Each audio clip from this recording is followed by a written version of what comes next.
So this is a typical well point, and this is what I use. This is 1.25 inches, and if you look closely, you can see all of the lines that have been cut in it to allow the water to come in. And I use 2 of them and put the insert inside the coupling to push them together.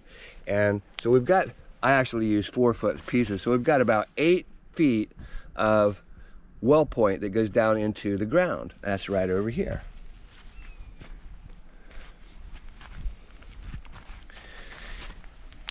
So just a real quick review. This is just kind of a protection shaft, just because this kind of moves around a little bit. And when we put the cap on here, we put the well cap on top, it's not going to move at all. But protection for right now, this goes down about 10 feet. This pipe, this is the inlet. It's got the well point at the bottom of it and a check valve.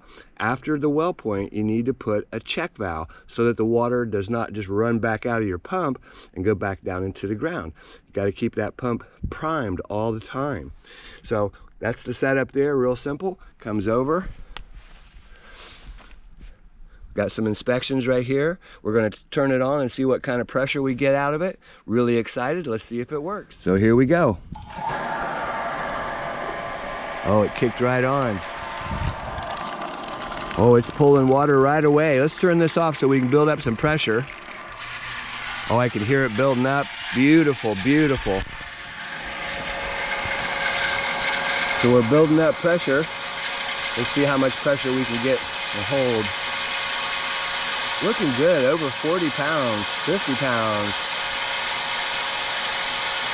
50 pounds, well, 48 pounds of pressure. Not bad, not bad.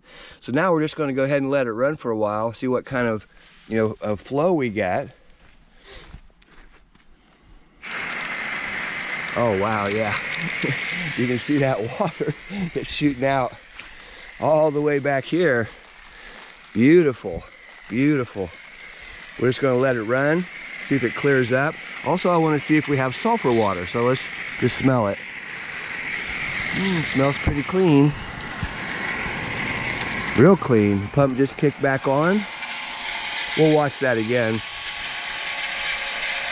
I think this pump's set for about 20 pounds. That's when the pressure gauge will kick it back on again. So we're doing really good. Let's let this run. I'm going to turn the camera off. I'm going to let it run for about an hour and see how much, just make sure that that well is going to pull plenty of water. A really great buy, I think, for 300 bucks, totally contained, don't have to buy anything else. It seems to be functioning pretty well. Yes, we could get a larger storage tank and get a little bit more pressure, but for what I'm doing with it, this is going to work really good. Hey, this is Chuck with Apple Drains, reminding you that if you believe you can do something, I guarantee you can do it. Have a great day.